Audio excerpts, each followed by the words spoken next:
하나님 말씀 구약 성경 느헤미야 8장 2절부터 18절까지 교독하겠습니다. 느헤미야 8장 2절부터 18절.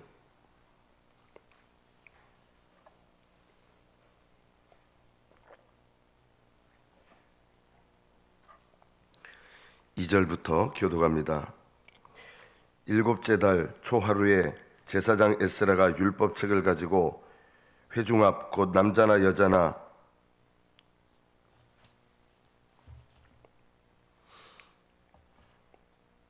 알아들을 만한 모든 사람 앞에 이르러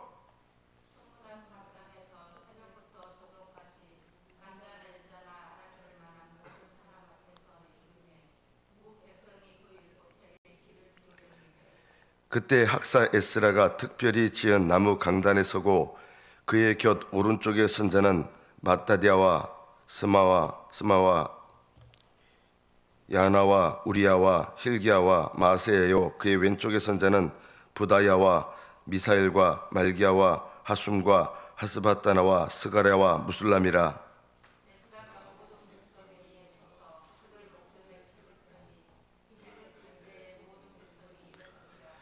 에스라가 위대하신 하나님 여호와를 송축하며 모든 백성이 손을 들고 아멘 아멘 하고 응답하고 몸을 굽혀 얼굴을 땅에 대고 여호와께 경배하니라.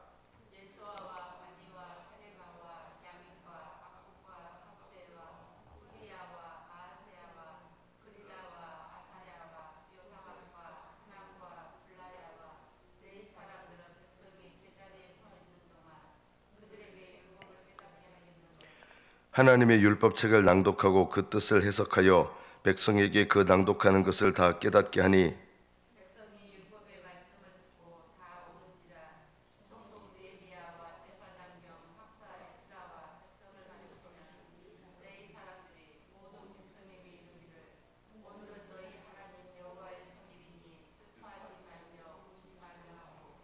느헤미야가 또 그들에게 이르기를 너희는 가서 살진 것을 먹고 단 것을 마시되 준비하지 못한 자에게는 나누어 주라. 이날은 우리 주의 성일이니 근심하지 말라. 여호와로 인하여 기뻐하는 것이 너희의 힘이니라 하고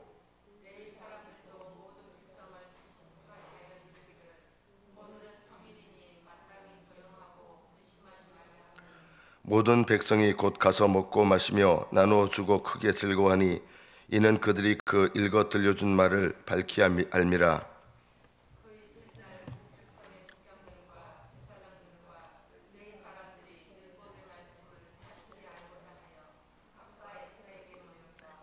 율법에 기록된 바를 본즉 여호와께서 모세를 통하여 명령하시기를 이스라엘 자손은 일곱째 달 절기에 초막에서 거할지니라 하였고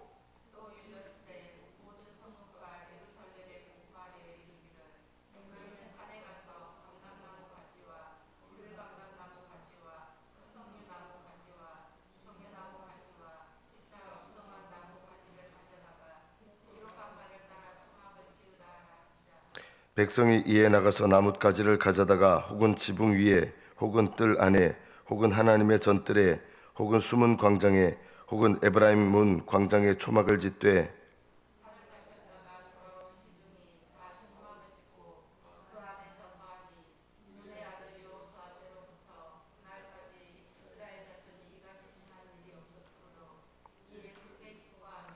에스라는 첫날부터 끝날까지 날마다 하나님의 율법책을 낭독하고 무리가 이레 동안 절기를 지키고 여덟째 날의 규례를 따라 성회를 열었느니라. 여기까지 받들어 읽겠습니다. 오늘 말씀을 좀 이해하려면 이스라엘 사람들이 지키는 절기에 대해서 이해를 할 필요가 있습니다. 이스라엘은 우리나라로 보면 봄철이 시작되는 3월, 우리는 3월인데 이스라엘 달력은 1월입니다. 이스라엘의 1월은 우리가 생각하듯이 겨울이 아니라 봄부터 시작합니다. 1월이 3월에 해당하고, 그러니까 7월은 우리나라의 몇 월에 해당하냐면 9월, 가을 시작에 해당합니다. 이스라엘의 절기가 7가지 절기가 있는데 우리나라는 이제 설날 있잖아요. 설날이 1월 1일이 아니잖아요. 정월, 음력으로 1월 1일인데 보통 2월 달에 설날이 있지 않습니까? 이스라엘 사람들은 1월 초에 이제 6월절이 시작됩니다. 그러니까 우리나라로 보면 1월 14일이니까 약 3월 중순 됩니다. 6월절에 이어서 7일 동안의 무교절, 이것이 두 가지의 절기고, 그 다음에 두 번 수확을 하는데요.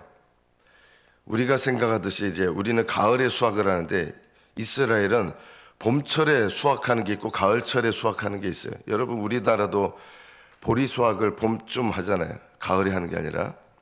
그런 것처럼 이 보리를 거둬서 첫 열매를 드릴 때 초실절이 있고, 49일이 지나서 모든 열매를 거둔 다음에 드리는 칠칠절이 있습니다. 이런 것은 7월 이전에, 그러니까 가을 되기 이전에 이어지는 네 가지 절기입니다. 6월절, 무교절, 초실절, 칠칠절, 그리고 이스라엘이 7월 1일부터 절기가 시작되는데 7월 1일이 오늘 본문과 연관된 나팔절입니다. 7월 1일은 우리나라로 보면은 가을의 시작이라고 생각하면 돼요. 가을. 열매를 거두는 시기죠. 그래서 나팔절 7월 1일은 우리나라 달력으로 보면 가을이 시작되는 때인데 추수를 하는 때입니다. 그동안 농사에서 수고한 알곡들, 나팔을 불면서 그동안 이렇게 열심히 농사했던 것들을 모으게 됩니다.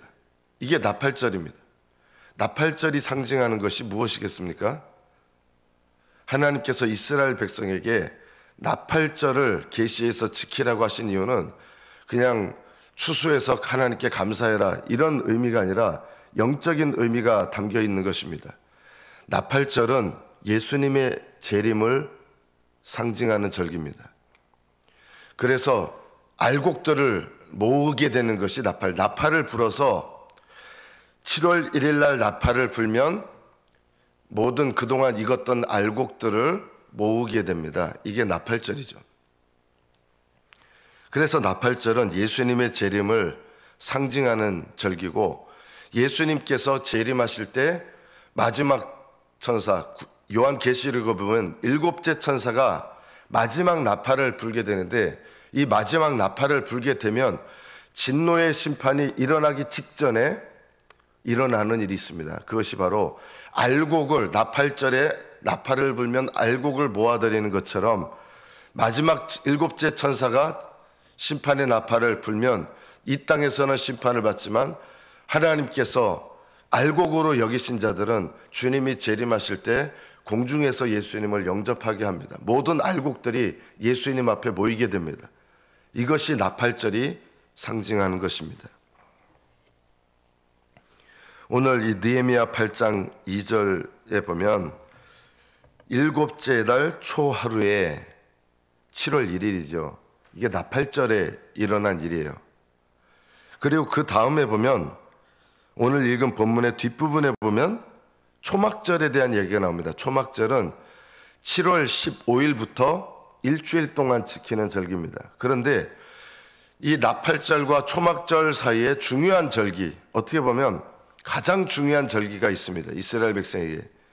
그것이 언제냐면 7월 10일, 이스라엘 달력으로 7월 10일이에요. 7월 10일이 대속죄일입니다. 대속죄일은 중요한 영적인 상징이 있습니다.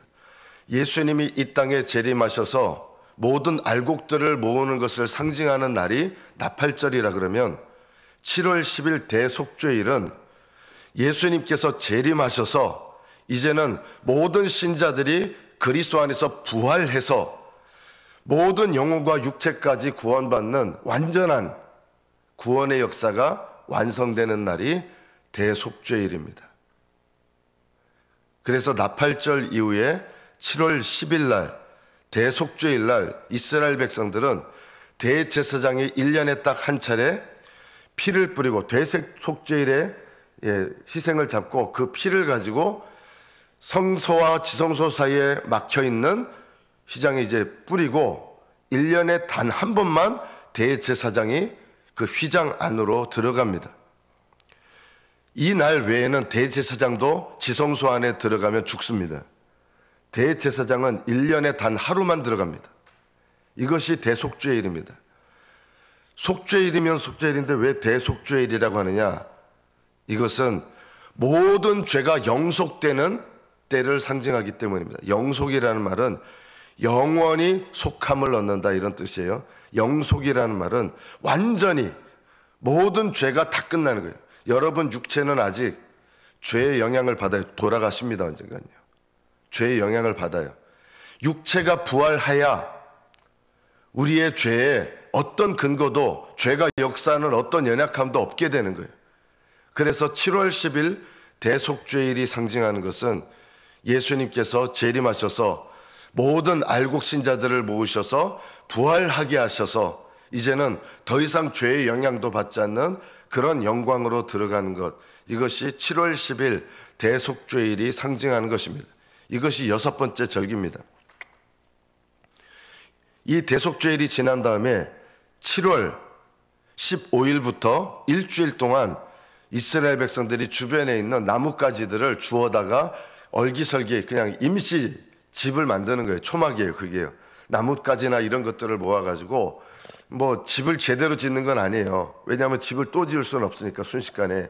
그래서 7월 15일 날 얼기설기 이렇게 나뭇가지들을 모아가지고 초막을 만든 다음에 그 초막에서 일주일 동안 생활하는 것이 바로 초막절입니다. 그러면 이스라엘 백성에게 주신 명령하신 7번째 절기, 이 초막절이 상징하는 것이 뭐냐? 예수님이 재림하시고 알곡들을 모으시는 나팔절, 그리고 알곡들을 모으셔서 부활시키시는 대속죄일, 그리고 예수님을 믿는 자들이 부활해서 주님과 함께 천년왕국으로 들어가서 영원한 안식을 누리는 것, 이것이 초막절이 상징하는 것입니다. 예수님을 통해서 이루어질 일을 구약시대 이스라엘 백성에게 미리 나타내신 것이 바로 이런 7가지 절기입니다. 이 7가지 절기들은 이제 더 이상 지켜야 될 이유가 없습니다. 초막절이나 대속절이나 그리고 나팔절이나 이것은 예수 그리스도 안에서 이루어졌고 이루어질 일이에요. 앞에 4가지는 이미 이루어졌어요. 유월절은 예수님의 피로 말미암아 하나님의 진노가 지나가는 것. 무교절은 예수님의 피로 속죄함을 받은 자들이 성령 안에서 거룩해지는 것. 초실절은 예수 그리스도 안에서 부활의 첫 열매이신 주님을 따라 우리가 영적으로 부활하는 것. 그리고 77절은 우리가 이 땅에서 주님께서 기뻐하시는 알곡이 되어가는 것. 이것은 이미 되어졌고 되어진 일이고, 나팔절, 대속죄일, 그리고 초막절은 앞으로 예수님께서 이 땅에 오실 때까지 앞으로 우리에게도 이루어질 일을 상징합니다. 구약시대 이스라엘 백성의 이 7절기는 문자 그대로 지켜야 될 이유가 이제는 전혀 없습니다. 이런 절기를 지금도 똑같이 지켜야 된다고 하는 것 어리석은 자들입니다. 이스라엘이 지켰던 안식일조차도 우리가 지켜야 될 이유가 없습니다. 주일은 안식일이 아닙니다. 신약의 안식일입니다. 구약의 안식일은 이스라엘 백성이 지키라고 주신 것이고, 주일은 구약의 안식일이 아닙니다. 구약의 안식일이 토요일이냐 금요일이냐 우리하고 상관없습니다. 우리는 신약의 안식일로서 주님의 안식을 기념하고 영원한 안식을 사모하면서 첫 것을 드리며 주님의 부활을 기념하고 감사하는 날이기 때문에 구약시대 이스라엘 백성에게 주셨던 토요일 날 지켰던 안식일, 그것을 우리가 지켜야 될 이유가 없습니다. 그것을 아직도 지키는 분들이 있는데, 이런 분들은 나팔절도 지켜야 되고 유월절도 지켜야 되고, 이거는 지혜롭지 못한 거예요. 자, 그런데 오늘 이 말씀 속에 보면 여러분 중요한 한 가지 절기가 빠져 있는 것을 알 수 있습니다. 뭐가 빠져 있을까요? 7월 1일 날 나팔절도 오늘 본문에서 시작됐고요. 뒷부분에 가면 초막절을 지키는 것도 나와 있습니다. 그러면 그 중간에 7월 10일 날 뭐가 있었죠? 대속죄일이 있어야 되잖아요. 대속죄일이 보면은 없어요. 대제사장이 1년에 한 번 양을 잡아서 그 피를 뿌리고 지성소 안으로 들어가야 되는 이 대속죄일이 여기 없는 거예요. 왜 그럴까요? 아직 이스라엘 백성이 성벽을 완성했지만 이런 모든 제사 제도가 다 회복된 것이 아니에요. 지금 포로에서 돌아온 지 얼마 안 돼서 성전도 간신히 작은 규모로 하나님 명령을 따라 짓게 되고, 이런 가운데서 아직 준비가 제대로 된 시기가 아니었기 때문에 대신에 오늘 본문을 통해서 우리가 깨달아야 될 것이 있습니다. 대속죄일이 일어나지 않은 것 같지만 대속죄일은 누구의 재림을 상징하는 거예요? 예수님의 재림으로 우리의 모든 죄가 영원히 속함, 완전히 속함을 받는 것을 상징하는 절기라고 했잖아요. 이스라엘 백성에 보면 주님께서 임하셨습니다. 우리가 생각하는 것처럼 육체로 재림하신 것이 아니라 오늘 본문을 통해서 보면 주님께서 육체로 재림하시는 것이 아니라 다른 모습으로 재림하시는 거예요. 재림이라고 하면 좀 그렇죠. 주님께서 임하시는 모습이 오늘 본문에 나옵니다. 어떻게 임하셨습니까? 말씀 가운데 임하신 거예요. 말씀 가운데. 7월 1일 날 나팔절에도 새벽부터 정오까지 6시간, 오전 6시간이에요. 새벽부터 정오까지 오전 6시간 동안 특별히 지은 나무 강단, 이런 거, 강대상 비슷한 걸 만드는 거예요. 나무 강단으로. 그래서 학사 에스라가 6시간 동안 말씀을 전합니다. 백성들이 그 말씀을 받으면서, 이게 어떻게 보면 말씀 부흥이에요. 하나님의 말씀을 받는데 성령님께서 강력하게 함께 역사하는 거예요. 6시간 동안. 이 말씀을 받을 때마다 이스라엘 백성이 어떻게 반응합니까? 말씀이 깨달아지니까 아멘 아멘 하면서 6시간 동안 말씀을 들은 거예요. 여러분, 설교 말씀을 이렇게 6시간 동안 들어본 적이 있으십니까? 나팔절에 그 전에 했던 나팔절하고는 참 다른 거예요. 제사장 겸 학사 에스라가 강단에서 6시간 동안 말씀을 전하면 백성들이 아멘 아멘 하면서, 요즘처럼 무슨 확성기 스피커가 있는 때가 아니잖아요. 그러면 옆에 있는 돕는 자들이 말씀을 전한 다음에 그 말씀을 또 세세하게 깨닫게 해주는 말씀을 또 전합니다. 요즘으로 말하면 목사님이 구역장들에게, 리더들에게 이렇게 말씀을 전하고 리더들이 또 각 모임에서 말씀을 전하는 이런 스타일로 에스라가 말씀을 전하고 그 말씀을 또 더 밝히 깨닫게 하도록 하기 위해서 옆에 돕는 자들이 함께 이렇게 말씀을 밝히 알도록 수고를 하게 됩니다. 율법책의 말씀을 낭독하고 깨닫게 하는데 6시간 동안 이렇게 하는 거예요. 이 말씀을 들을 때 어떤 역사가 일어났습니까? 백성이 율법의 말씀을 듣고 다 우는지라. 왜 이렇게 울게 됐을까요? 설교를 특별히 잘해서가 아니에요. 물론 에스라가 하나님의 말씀을 능력 있게 전했겠지만 성령께서 역사하시니까 깨달아진 거예요. 뭐가 깨달아졌을까요? 기뻐서 운 것만은 아니었어요. 하나님의 말씀이 깨달아지니까 어떻게 울었는지 그 말씀 뒤에 보면 이렇게 돼 있어요. 슬퍼하지 말며 울지 마라. 오늘은 너희 하나님 여호와의 성일이니, 9절 뒤에요. 슬퍼하며 울지 말라. 어떤 말씀이 깨달아졌다는 뜻이에요? 말씀을 통해서 죄가 깨달아진 거예요. 본인들이 얼마나 하나님 말씀을 모르고 하나님 말씀을 깨닫지 못하니까 얼마나 하나님 앞에 죄짓고 살면서도 죄짓고 산지를 몰랐던 거예요.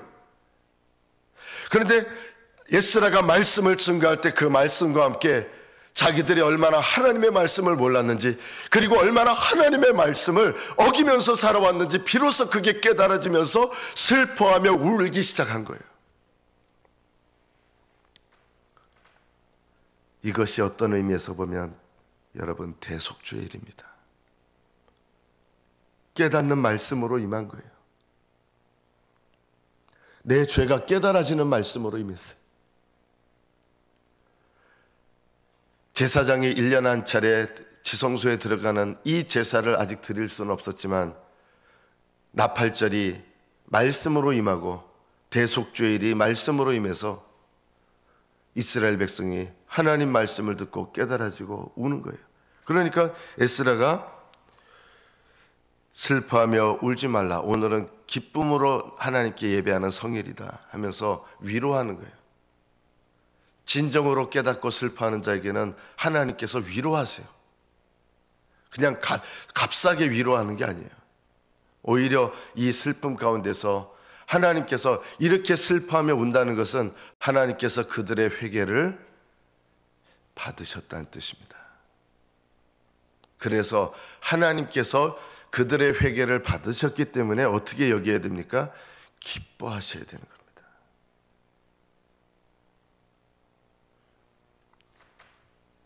여러분이 하나님 앞에 말씀이 깨달아져서 내가 진정으로 죄가 회개되고 하나님 앞에 진정으로 하나님 말씀이 내게 들어와서 애통하며 울게 되면 하나님의 위로가 오히려 임하게 됩니다. 기쁨이 임합니다.